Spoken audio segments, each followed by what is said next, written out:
Masih bersama saya Eufolia, pemirsa, kembali kami sampaikan 3 berita utama Kaltim hari ini. Diguyur hujan deras, sejumlah kawasan di Balikpapan terendam banjir.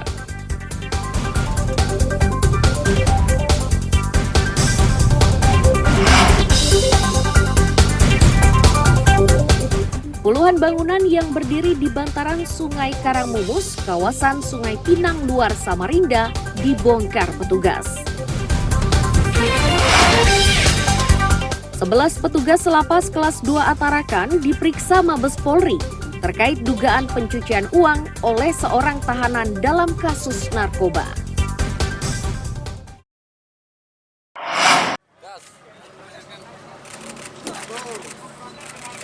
Wali Kota Samarinda Andi Harun memulai pembongkaran kawasan Sungai Pinang Luar Selasa siang.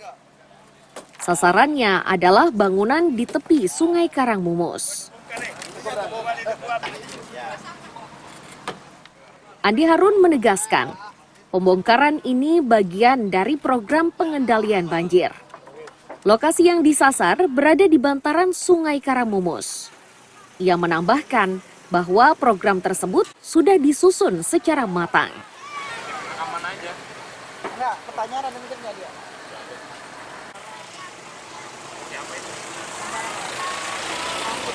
Suatu program yang baik itu apabila terus berlanjut untuk mencapai target program itu sendiri. Nah, salah satu rangkaian dari program pengendalian banjir yang menjadi komitmen kita bersama dan menjadi amanat dari segenap warga Kota Samarinda tentang persoalan banjir. Kita telah memiliki rencana sekaligus master plan. Salah satu diantaranya adalah normalisasi Karangmumus. Dari Dinas PUPR diketahui jumlah yang dibongkar sebanyak 99 bangunan dengan biaya ganti rugi sebanyak 4 miliar rupiah. Dari jumlah tersebut, hanya 17 bangunan yang mendapatkan ganti rugi, sedang sisanya hanya diberi santunan.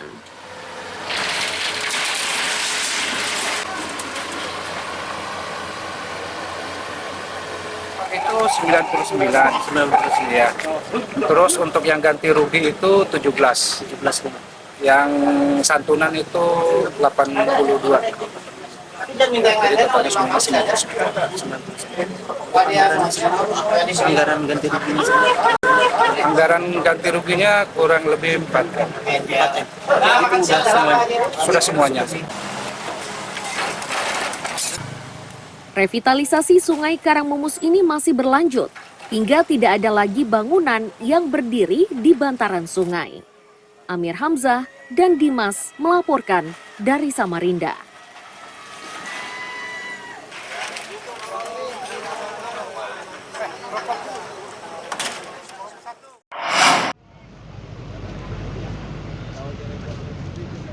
Seperti inilah suasana di bantaran Sungai Karangmumus, kawasan Jalan Agus Salim, Sungai Pinang Luar, Samarinda Kota, usai dibongkar petugas. Rumah dan bangunan yang sebelumnya berdiri di tepi sungai sudah tidak lagi terlihat dan sudah rata dengan tanah. Beberapa warga terlihat berupaya mengumpulkan puing-puing bangunan yang nantinya akan kembali dimanfaatkan.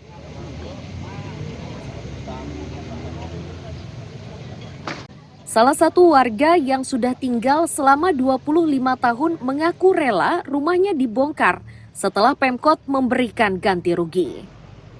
Ia menyatakan nilai ganti ruginya berbeda-beda dan disesuaikan kondisi rumah serta legalitas tanah yang dihuni.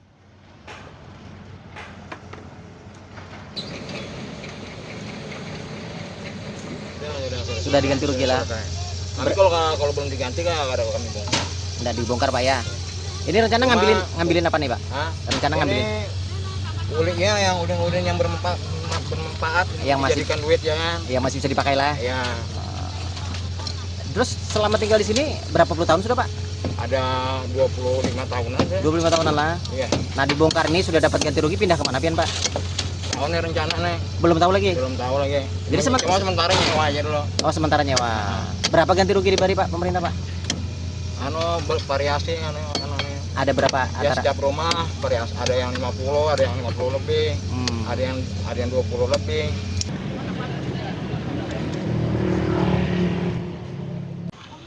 Camat Samarinda Kota Yosua Laden menyatakan, sosialisasi pembongkaran telah dilakukan.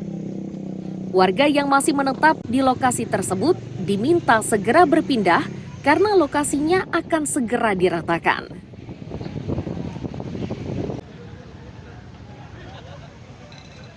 Ini kita melakukan pembongkaran bangunan yang kemarin beberapa waktu lalu sudah dilakukan pembebasan di Kelurahan Sungai Pinang Luar berjumlah 99 bangunan. Nah, kita batas terakhirnya adalah tanggal 7 Juli 2024 warga melakukan pembongkaran mandiri, dan kemarin kita sosialisasi terakhir kepada warga untuk mengamankan barang-barangnya karena hari ini tadi sempat disaksikan dilakukan pembongkaran oleh alat.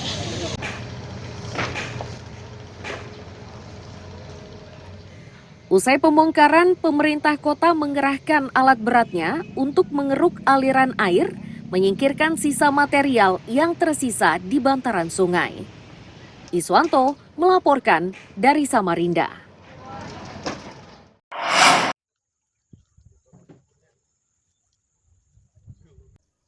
Tim gabungan dari BPBD dan Balai Wilayah Sungai atau BWS Wilayah 4 kembali turun lapangan untuk memastikan aliran yang dibuka masih lancar. Lokasinya yakni di Tanah Merah, Samarinda Utara. Ini menjadi perhatian serius kedua lembaga tersebut agar petani bisa beraktivitas dengan mudah.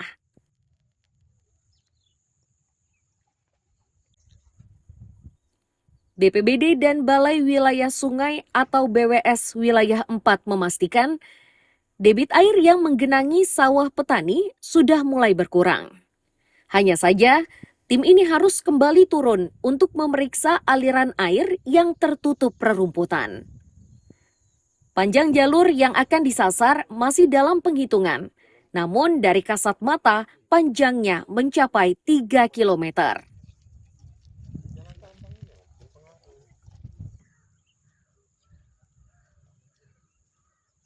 Hari Sabtu itu dikerjakan sehari full, ya, untuk pembuatan gorong-gorongnya sama jembatan akses petani. Ini airnya cukup deras. Info dari petani, di atas itu kan memang hanya sumber air bukan aliran sungai. Ini sudah mulai menurun di sana. Tapi sekali lagi bahwa aliran irigasi itu masih banyak rumput-rumput yang tinggi. Hari ini akan dilakukan survei untuk mekanisme pengerjaannya. Airnya cukup deras, karena dibikin 2 jalur atau 2 aliran, harapannya tidak ada lagi genangan atau minimal turunlah di sana. Kemudian untuk batas antara gorong-gorong yang ada dengan sawah sendiri, berapa kilometer akan dilakukan pengerjaan kembali Pak untuk yang lanjutan? Informasi sementara dari gorong-gorong sampai ke titik sawah itu kurang lebih 1000 meter atau masih terjadinya banjir di Tanah Merah. Kami rencana menormalisasikan sungai yang ada di Lempake ini ya, untuk melancarkan aliran air itu jangan terjadi banjir lagi. Rencana secepat mungkin kami mengadakan pengukuran dulu, dan pengukuran untuk pelaksanaan alat turun rencana amfibi. Oh, rencana amfibi Pak ya, rencananya. Kalau lihat medan ini begini gitu. Kalau panjangnya sekitar berapa ini Pak kurang lebihnya? Informasi panjang masih nanti hasil pengukuran. Hasil pengukuran Pak ya, hasil pengukuran dulu. Tentukan berapa, yang paling tidak 2 kilo atau 3 kilo. Oke, siap. Makasih Pak Anwar. Sebelumnya, puluhan hektar lahan pertanian di kawasan ini tidak bisa ditanami karena tergenang air. Para petani hanya bisa menanam di areal yang genangannya tidak terlalu tinggi. Iswanto melaporkan dari Samarinda.